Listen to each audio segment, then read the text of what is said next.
The film opens in the bustling streets of New York City. In front of a hospital, a small basket floats in a drain, cradling a tiny baby. The basket drifts along the water for several days until it arrives at a swamp where a modest hut stands. Suddenly, a woman's voice pierces the air as she hears the baby's cries and rushes out of the hut. Upon discovering the child in the basket, she picks him up and realizes he is a unique blend of alligator and human. Despite this unusual revelation, she decides to adopt him, naming him Arlo. As time passes, she embraces her role as Arlo's mother, and they settle into life in the swamp. Arlo develops a passion for singing, filling the air with his melodies as he explores the swamp with his animal friends. However, his mother is protective and wishes for him to stay within the safety of their home. One day, she encourages him to venture out in search of food.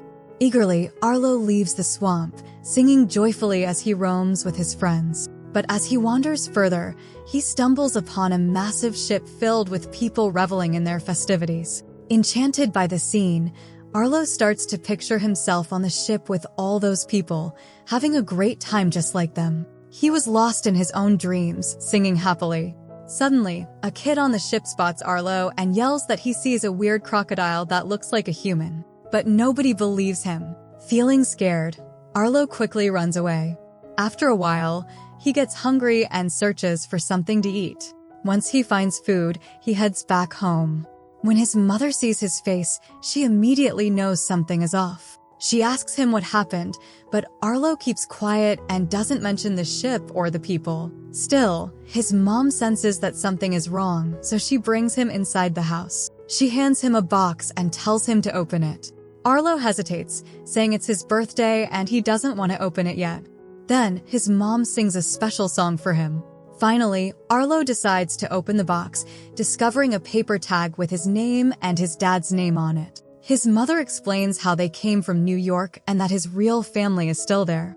After hearing this, Arlo makes up his mind to go to New York to find his dad. This decision is tough for his mother because she raised him as her own, but she supports him and tells him to go find his family. They share a final, bittersweet goodbye. After saying goodbye, Arlo heads to the city. Once he arrives, he realizes that no one knows he is a human.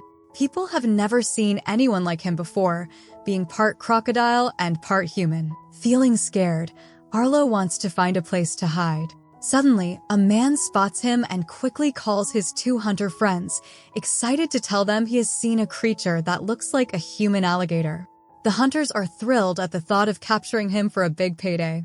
They set off to find Arlo, who is desperately trying to escape.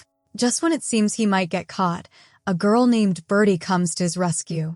Birdie appears strong and determined. Together, they hop on a train to flee from the hunters. During the ride, Arlo shares his story about how he ended up in New York City and invites Birdie to join him. However, the hunters are relentless and have brought a huge monster with them, hoping to catch both Arlo and Birdie.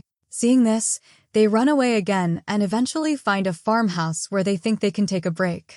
But their luck runs out and they have to flee once more. They end up at a wrestling club where they witness a wild fight. In the midst of the chaos, a small man appears who also looking like a mix between an animal and a human. He starts to run away with all the money and his friends. Birdie and Arlo join in and start running too. They all hop onto a bus together. Arlo then announces that he wants to find his dad and invites everyone to come with him to settle in New York. Everyone agrees, but first, they need to save one of their friends. They decide to head to an aquarium where their friend, who is part fish and part human, is located. They finally arrive at the aquarium in a van and manage to rescue their friend without any trouble. Next, they plan to go to New York and take a break for the night. Meanwhile, some animal hunters capture a man there and, after torturing him, learn that Arlo is heading to New York. The hunters decide to follow him there and wait for him to arrive. The next day, Arlo and his friends reach New York, but they're worried about how to find Arlo's dad in such a huge city. They notice a big advertisement on a screen revealing that Arlo's dad is a successful businessman. This gives them the idea to look for his dad's address. When they get to the address, Arlo tells his friends to go inside the building, but they remind him that this is his journey to take. They say goodbye to him and leave. Arlo then steps into the building and finds his dad there. He tells his dad that he is his son and that he has been searching for him for a long time. However, his dad denies knowing him, which makes Arlo really sad. Noticing Arlo's sadness, his dad tries to change the subject by talking about a business project. He wants to distract Arlo, so he explains a construction project happening by the beach and even gives him some new clothes to wear as a disguise. After that, he sings some songs and tells Arlo that it's time for him to leave. Feeling lost, Arlo exits the building and wanders around aimlessly. He ends up near a sewage line and walks a long way, crying and feeling heartbroken. Eventually, he emerges at the seashore, the same spot where his dad's new project is planned. There, he meets his friends again. Birdie reassures Arlo that he doesn't need to be sad. Soon, Arlo finds a pamphlet announcing an upcoming event at the same location where the inauguration will take place. Birdie and the rest of the group head to the event site, which is crowded with people, including Arlo's dad. They manage to sneak in from backstage, but they notice that animal hunters are also there, trying to catch Arlo. He looks at his dad and attempts to talk to him, but his dad refuses to listen. Then, Arlo's father went up on stage, and all the doctors there started talking about a new project. This made Arlo feel really sad again. Birdie, his friend, suggested that since Arlo sings so well, he should perform a song. Taking Birdie's advice, Arlo began to sing a heartfelt song, pouring out all his emotions to his dad, which made his dad feel very emotional too.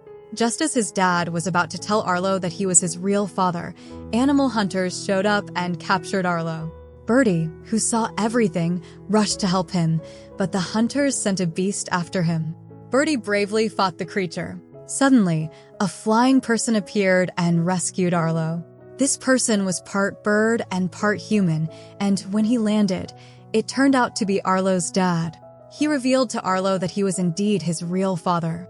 Then, he shared his own story about being half human and half bird, and how he was teased when he was young. He explained that he wanted to become successful and hide his true identity to protect Arlo from the same treatment. Now, he apologized to Arlo and invited him to come along with him.